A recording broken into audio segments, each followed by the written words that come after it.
Hello viewers, நான் உங்களுடைய லக்ஷ்மி. நீங்கள் பார்த்துருக்கிறது 0 லக்ஷ்மி. நாடோடி பாரி அவர்களுடைய ஒரு பியூட்டிஃபுல்லான அப்டேட்டு.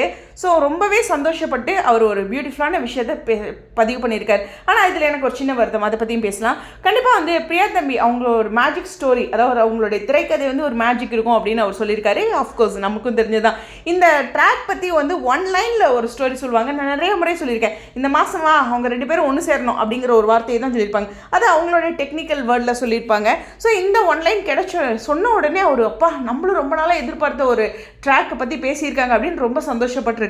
ஓகே, வழக்கமாக ஒரு சீரியலில் இப்படி தான் இருக்கும் அப்படிங்கிற அந்த பாணியிலேருந்து உடச்சி இது வேறு மாதிரி வந்திருக்கு அப்படிங்கிற ஒரு விஷயம் தான். அஃப்கோர்ஸ் அதாவது அந்த 1 இயர் கான்ட்ராக்ட் அந்த டேட்டில் என்னாச்சும் ட்விஸ்ட் அப்படிங்கிறது இல்லாமல் காவிரியோட பர்த்டே அன்னைக்கு அவங்க இணைஞ்சிருக்காங்க அப்படிங்கிறது இங்கே கவனிக்கக்கூடிய ஒரு விஷயம். அதை தான் பாரி அவர்கள் சொல்லியிருக்காங்க. ஸோ அதுக்கு மேலே நிறைய விஷயங்கள் சொல்லியிருக்காங்க.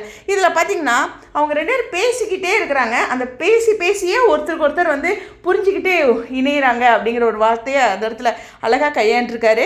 அது மட்டும் இல்லை, அவருடைய அந்த டைலாக்ஸ் வந்து இன்றைக்கி அவுட்ஸ்டாண்டிங். அதில் நிறைய குறும்புகளும் இருந்துச்சு. என்ன சொல்கிறதுனா பாடல்களால் என்ன சொல்கிறேன்னா பகல் டைமில் ரொமான்ஸ் பற்றி, இல்லை நான் இரவில் வருவேன்னு டக்குன்னு அதுக்கு ஒரு பாடல் இதுக்கு ஒரு பாடல்னு அப்பா இன்னுமே ரைட்டரோட மேஜிக் இதில் ரொம்பவே அதிகமாக இருக்குது. ஸோ அவரையும் நம்ம பாராட்டி தான் ஆகணும். அஃப்கோர்ஸ் டப்பிங் ஆர்டிஸ்ட்டுமே இதில் ரொம்ப சூப்பராக பண்ணியிருப்பாங்க. அந்த பாடல்கள் பாடுற விதமாக இருக்கட்டும், வைக்கப்படுற அந்த போர்ஷன் எல்லாமே சூப்பராக பண்ணியிருப்பாங்க. ஸோ இதை வந்து அழகாக நடிகர்களை நடிக்க வச்சு கொண்டு வந்து டைரக்டருக்கும் பாராட்டு சொல்லியிருக்காங்க. ஏங்க இதில் விஜய் காவேரியை பற்றி ஒன்றுமே சொல்லலையே அப்படின்னு எனக்கு ஒரு வருத்தம் இருந்துச்சு. இருந்தாலும் அவரும் பதிவு பண்ணுற அந்த வேகத்தில் மறந்துருக்கலாம். பட் உண்மையாகவே சொன்னால் டைரக்டரோட எஃபர்ட், இந்த ஒன்லைன் ஸ்டோரி, அதுக்கப்புறம் இதனோட writer, dubbing artist, of course cameraman, அது ஒரு மேஜிக் கிரியேட் பண்ணியிருக்காங்க. எல்லாத்தையுமே பாராட்டணும். அதற்கு மேலே ஒருத்தர்னா விஜய் காவேரி தான் அவுட்ஸ்டாண்டிங்காக பண்ணியிருக்காங்க.